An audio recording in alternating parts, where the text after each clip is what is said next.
Hello everyone. तो जिस exam का हम सब लोगों को एक साल से इंतजार था वो इंतजार हो चुका है खत्म। और सीटेट जो टीचर्स की फेवरेट एग्जाम है वो आ चुकी है।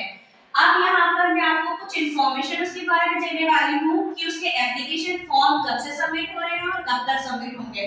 तो सबसे पहले हम देखें तो एप्लीकेशन फॉर्म जो है 27 नवंबर से स्टार्ट हो चुके हैं भरने और वो जाएंगे आपके 18 दिसंबर तक 2025 तक।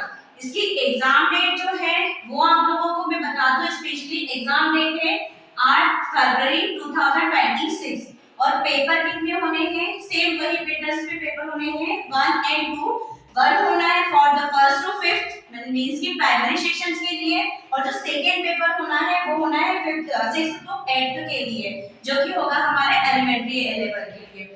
ठीक है, फर्स्ट पेपर की शिफ्ट जो है वो मॉर्निंग होगी और उसका टाइमिंग होगा 9:30 AM to 12 noon and second paper जो आपका होगा वो इवनिंग में होगा 2:30 टू 5 PM।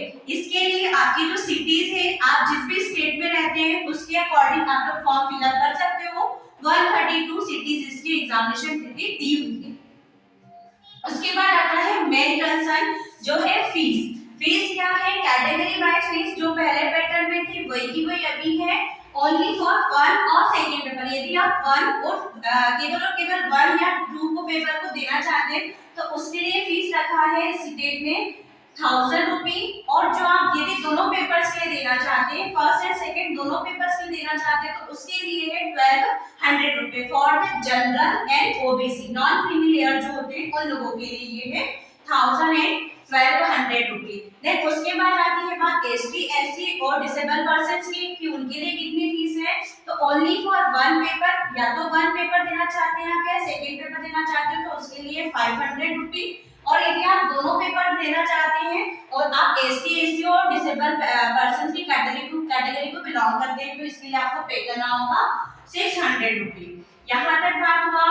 उसके बाद एक सबसे बड़ा हम लोगों के साथ प्रॉब्लम हो रहा है कि कौन लोग ये एग्जाम दे सकता है। तो आपको क्लियरली बता देती हूँ मैं यहाँ पर कि अकॉर्डिंग टू एनसीटी जो नेशनल काउंसिल टीचर एजुकेशन है उसके अकॉर्डिंगली आपने यदि एडमिशन भी ले लिया है किसी भी टीचर ट्रेनिंग कोर्स में तो आप क्या कर सकते हो, इन दोनों पेपर को देने के लिए एलिजिबल हो। आपके पास सिर्फ और सिर्फ एक एनरोलमेंट नंबर होना चाहिए जो किसी भी टीचर ट्रेनिंग कोर्स के लिए होता है। जैसे आप बीएड वाले हो तो भी आप ये दोनों पेपर दे सकते हो, डीएड वाले हो तो भी ये दोनों पेपर दे सकते हो।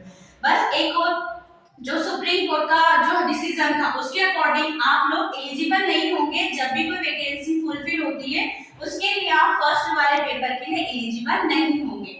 आप पेपर दे सकते हो, स्कोर कार्ड रख सकते हो। इन फ्यूचर आपका यदि कभी प्लान बने कि आपको डीएलएड करना है या जो प्राइमरी लेवल की जो एग्जाम्स है उसको क्लियर करने के लिए जो कोर्सेज होते हैं उसके लिए भी आप रेडी रहना चाहते हो तो आप ये वाले दोनों पेपर दे सकते हो।